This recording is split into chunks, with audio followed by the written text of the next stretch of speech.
Well, I Moving said on. that we had a tie for one of them, and I went with the one that was on all three of our lists instead of two. Tied with Home Alone with 20 points is National Lampoon's Christmas Vacation, coming in at number 6 on our list. So looking at who had this movie the highest, it looks like it is Corey coming in at his number 5 spot. So this did make Corey's top 5. Came in at number 11 for me and number 12 for Cole. So, keeping it going. Always go first to whoever had it the highest. Corey, what's your favorite part in Christmas Vacation? What's your favorite gag in the film? My favorite gag actually starts out really early after they get the tree. Or maybe I think it's just when they're driving on that road, they're like to the tree and then back from the tree. And then he's like, "Oh, look, a deer." And he's just flipping off the car next to him. He's trying, I was like, "I'm just going to go around them, honey," and like trying to do all those like road rage things, but he's trying to be very calm about it and ends up under a truck. Like, I think that shot that they do where you just see the truck and then the car underneath it is so good, but also so anxiety inducing because it's like, what do you do? But I think that one is up there with my favorite gag, along with when he's emptying his truck into the sewer. Shitter's full. He says hi to Julia Louis-Dreyfus. Julia Louis-Dreyfus. Yes, her character as she's going by, and then he's like, he raises his glass and like, "Shitter's full." Yeah, that part's really good. Uncle Eddie in that movie is very good. But those are probably my favorite gags of the entire movie. I really like the simplicity. I mean, it's ridiculous, but the simple imagery of it is so funny. When Clark is just staring out into his backyard and he starts imagining the pool there, and then naturally he's having a good time looking at all the fun they'd be having at the pool with his family, but then he eventually starts to imagine the jewelry clerk woman. Welcome back to Infidelity Hour here at the beginning of this. And when his niece comes in and finds him, he's just standing like with his hands pressed against the glass, staring out the window in the dark. Just I don't know. It's a funny image to me.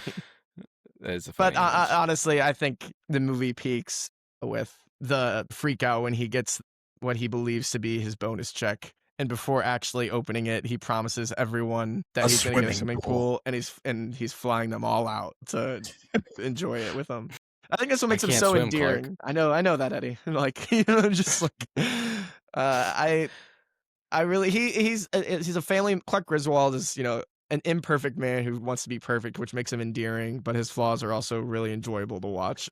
So I think his dream of a perfect Christmas it really does make you try to root for him. And then watching it all like come crashing down, and his disappointment when the lights don't turn on at first and he has to check all the bulbs and all that, he wants to have a perfect Christmas for his family. I find it's very sweet. It's a very sweet heart underneath the antics in the movie. But Cole, what are your thoughts on Christmas Vacation, and do you have a favorite bit from the movie? I mean, all of Clark's fuck-ups are just so great. The fact when they trek through the snow and Jonathan Galecki goes to him, "Did you bring the saw, Dad?" And it's the his eyes go wide.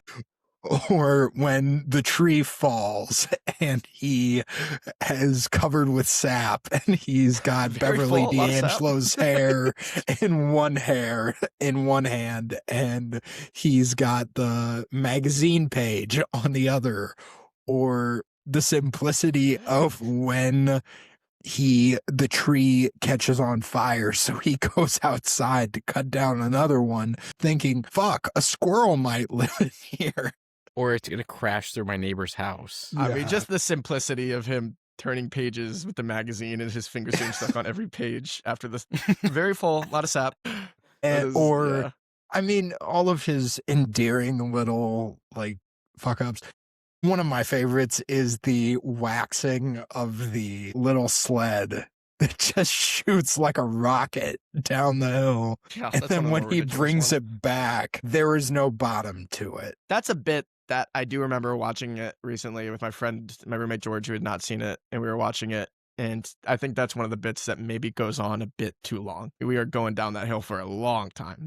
Yeah. Some of them, and the whole time, some of the bits go on for a little bit. It doesn't have it's not the best hit rate of jokes. It just has some of the jokes that hit are so funny. So it really, that's kind of what that buoys, is that a word? Buoy, Buoys? I don't know. Fun with words today. Buoys. Well done. Thank you, English major. That's what we needed there. It's held up by the highest highs that the movie has, for sure. Yeah. Last one before we go is he lets the senile grandmother lead the prayer at dinner. I pledge allegiance. To which point she starts saying that. And then they cut open the turkey that was made about 3 months in advance, and the turkey explodes. That's so gross. What happened with that? I don't know. I It never just dried out. The joke is it just dried out. It's just a little dry, you know. It's just whatever Clark tries to rationalize it. Like him trying to eat it too. Okay, so guys, we are officially. Have you guys seen any of the other vacation films? No, I have not actually. I do want to see the first one for sure. First one's phenomenal. But go on, sorry. We are going into